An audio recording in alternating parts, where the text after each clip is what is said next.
Alright, it is the weekend again, my friends, and today we are going to have a look at some lovely games that are on sale at the minute. A lot of them are EU region, but there's also quite a few US as well. And if you'd like to win a free game each and every week like this person did, just leave a comment that's as glorious as this one. And yep, save yourself 5% on your eShop credit so these games cost that little bit less and they don't sting as much. What are the best games on sale? Well, let's find out. First up, we've got the cheapest ever price on the Baton Kaitos 1 and 2 HD Master. They're down to £13.49, that's 70% off, the cheapest they've ever been until August the 23rd, for two JRPG masterpieces. If you're a fan of the Final Fantasy series, I think you'll really enjoy these. They do a great job of creating a world that's just interesting, like everything about it is interesting, from the way they use colours to the almost pastel designs of some of the places is quality. If for whatever reason you missed these series originally, or these games I should say, you're looking at about 50 to 100 hours. And then for completionists, about 250 hours of quality JRPG goodness. As I say, 70% off until August the 23rd. That sale is EU region only, sadly, so if you're in America, I'm afraid you won't be picking that one up.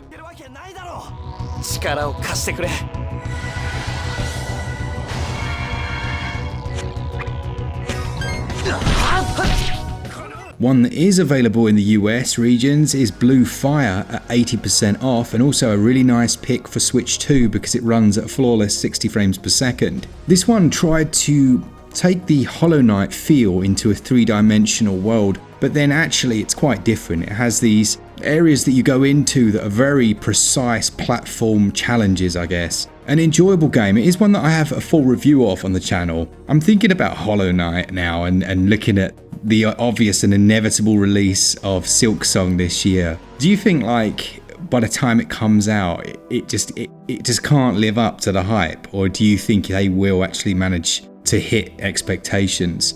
Because for me personally, I'm happy with more of the same. Like Hollow Knight, I loved it so much. If it was just the same as that, I'd be happy. But they're not going to do that, are they? It has that real sense of verticality, sending you up into the heavens. And I do worry that they're going to try too hard to put too much in. They were talking about that whole skill tree system and stuff. So yeah, what do you reckon? Do you think Silksong's going to hit the feels that people want, or is it always going to be destined to not live up to the hype? Regardless though, Blue Fire is worth a pickup on Switch 1, or if you're playing it on 2 for the 60 FPS, 80% off until August the 16th.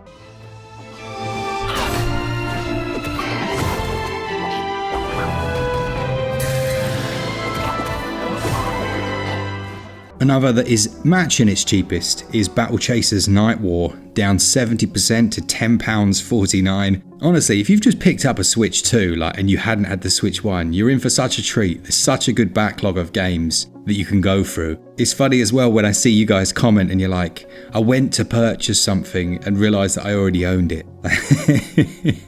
It's quite upsetting. This is another JRPG that's set on or based upon a visual novel. This one's not linked to the League of Legends world, is it? I might be getting these things conflated, but I feel like there's a visual novel that this one's based on, like a comic book or something like that. Yeah, no, I'm almost positive it was. It was like a 90s comic book. But a fun game, a bit slow at times. There are a couple of places where it does drag on, there's no two ways about it. A bit of grinding as well. That might be an understatement depending on how you play games like this naturally. But well worth it for that price. It's great to see Conscript down to its cheapest ever. You're looking at 50% off now until August the 27th, and that's $10.99.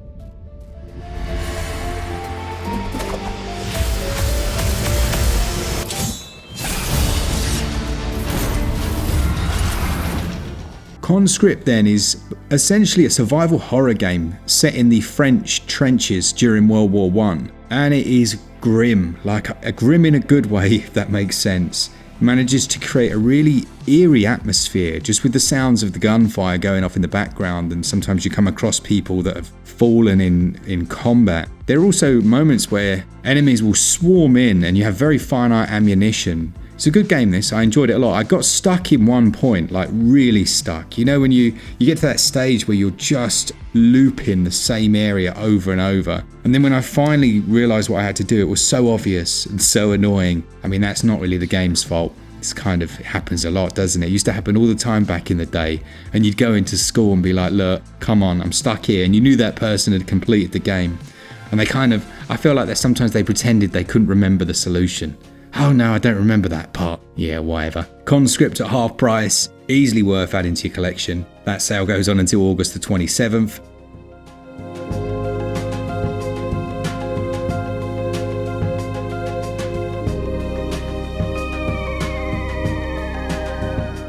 And my mate actually messaged me yesterday an image of Planet of Lana, and he was like, what is this game? I've seen this picture, I don't know what it is. And I was like, I'm pretty sure that's Planet of Lana. And he was like, wow, it looks lovely. And it's down 60% at the moment. It's £6.79. And it is a good game. There's a sequel that's already in the works, if not just about to release. And actually, I found a major bug when I was reviewing it. I found a bug that the developer hadn't realised. It was like game breaking, and that was cool. It's always nice when you email them and you can kind of help them out. But it starts out in your coastal village. It's like on water stilts, and you're jumping around, all happy, everything's good. And yeah, it doesn't last. The tranquility and peace never lasts, does it? And it doesn't here. It's a fun adventure game, if a little linear and a tiny bit formulaic by the end. Still, it's good. You get to like tell your little creature where to go and stuff. Planet of Lana is 60% off until August the 22nd.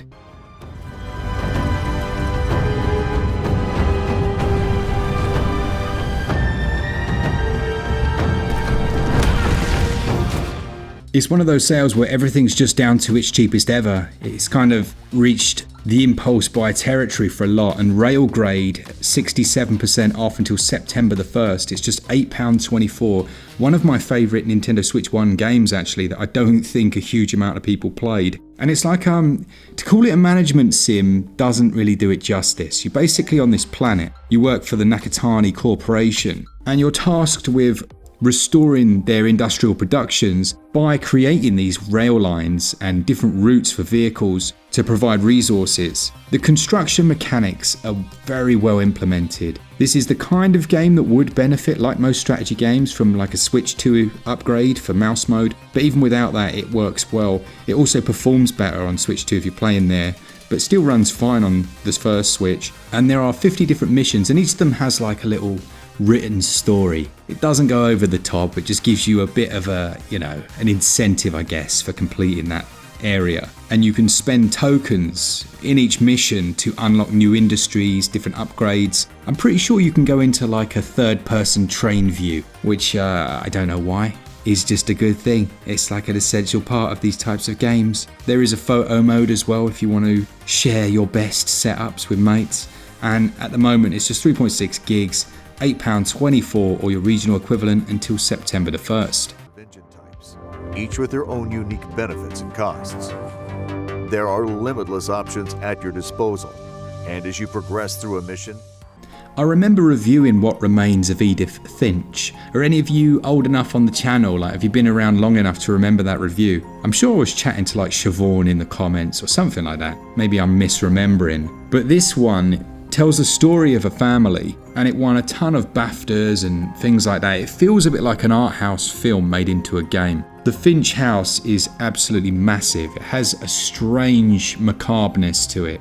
Like the proportions, everything about it is slightly off. And then you go through the backstories of the various people that live there, piecing together the story of this just unusual family. It has some brutal moments. There's bits featuring suicide and things like that, so just be warned if you're going to go into this. It's not made for kids, and it's very short as well, about 3 hours long. It's like a experiential film game, almost like a walking simulator, but with these weird mini games built into the stories. Well worth it though, very memorable actually. I can specifically remember where I was when I played it, which for me is always a good sign of a good game, weirdly enough. Because I don't know why. I don't know if it's like your senses are heightened or what. I'm sure you're the same. I'm sure you can think of a game that you play that you loved, but you also remember exactly where you were. It's weird that, isn't it?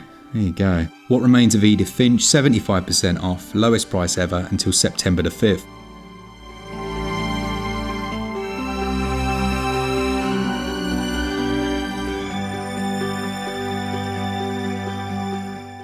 Stray is another game that I would love to see a sequel to. It's one that I really enjoyed. Such a nice mix of different elements. I mean, my family, we're not cat obsessed, but we like cats. We like how nonchalant they are, you know.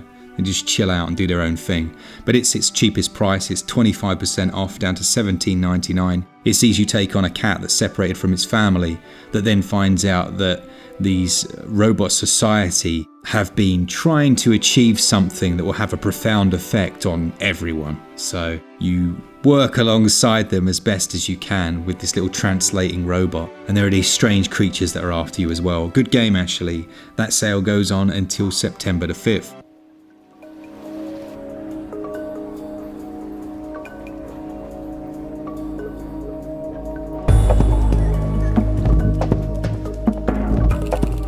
The Serious Sam collection I've been playing a lot of with my son. It's down 85% to £4.04, and it includes a bunch of the Serious Sam games. They run really well. Again, these can run at 60 or close to 60 on Switch 2 if you have a Switch 2. But as you'll see from my initial Switch review, they're just fine and they're just good fun. It's always enjoyable for me doing split screen gaming, reliving these childhood classics. If you like first person boomer shooters, then check out the Serious Sam collection. As I say, the sale goes on until August the 17th.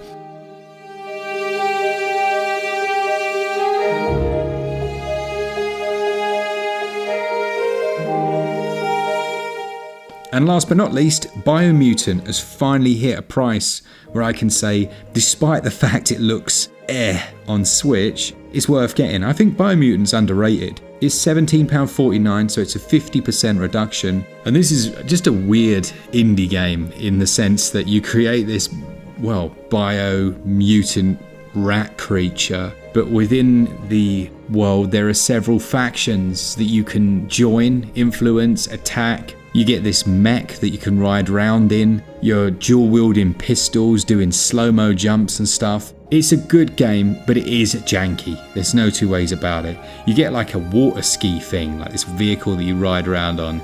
It's a very enjoyable experience actually, but you do need to work for it. You know, some games, you kind of play them and you're like, I'm not sure. And then I'd read so many people say they loved it, but you needed to kind of persevere. I did the same when it came out on Switch. And eventually I was like, actually, yeah, this has got that something about it. So I would say go check out the full review because it's not a perfect game by any means. But finally at a price that I think I could recommend it. And at 50% off, that sale goes on until August the 14th. That's the cheapest it's ever been.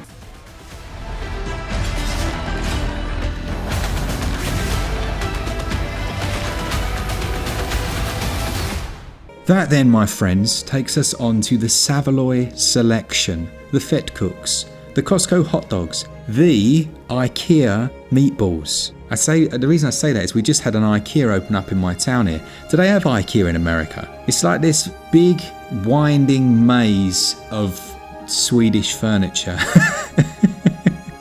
IKEA, if you're watching, you can use that in your promotional material if you'd like. I think it's Swedish. If it's not, it's going to be embarrassing. Oh well. Either way, these are cheap games. The first one is Sword of Ditto, 89% off, £1.79. Yes, please.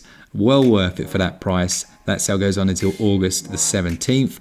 Once Upon a Jester, a real hidden gem where you take on an adventure as a jester, joined by your best friend, Sock, travelling around the kingdom doing improv musical shows. Have you ever heard anything better than that? This is a great game. Holds a Metacritic of like 8.8 with users. Pang Adventures, probably my favourite pick up and play loading game. Those are those games that you play while you figure out what you actually want to play. This one's great. You can play solo or co-op and you're all trying to pop balloons that come down from the ceiling. Super addictive. 70% off. Broforce, 86% off. Wasn't PewDiePie involved in this in some way? I'm sure he was. Maybe I'm getting that conflated with something else, but very fun action game. Loads of blood and guts, £1.88. And in the House of the Dead remake, 90% off to celebrate the release of the second one. That's £2.24, an absolute bona fide blood-covered bargain. So that is it for this week. There is only one other thing, and that comes after the credits for the connoisseurs of farming and upping. If you'd like to save some money on any of these games, use no code, head over to switchup.gg and Just buy some eShop credit and get 5% in cash back. Happy days. Thank you to our Patreons and members, all of you that enjoy the content. And as always, for all things Switch, all the time, keep it Switch up. Cheers, guys. See ya! Alright, welcome back to FarmUp. As you can see, I've got my sweet corns out here. They're still growing. It's a bit like a desert out here, so I've had to narrate as well because I had a couple of mates out on the allotment and I didn't want to look like that sad, well, I don't know, like the modern person, you know, talking to themselves and recording. I just can't do it. I had one of my little Tommy tomatoes. All the onions have been dug up, so now we just have a desolate wasteland, sadly enough. Look at them. Oh dear. And then over this side, someone said last week when I asked about that new plant that it's some kind of squash or a pumpkin. And I think you might be right. It's got all like spiky bits on it, like on the stems. It'd be nice if it was one of those, because I don't think I've grown one of those before. But other than that, my real goal now is to completely replenish this wood stock before the winter, because well, in the winter we just burn. The amount that it costs here to heat your house is absolutely insane. So having wood, you know, if there's trees that are down anyway, happy days. So that's FarmUp. I will catch you guys on the next one. See you later.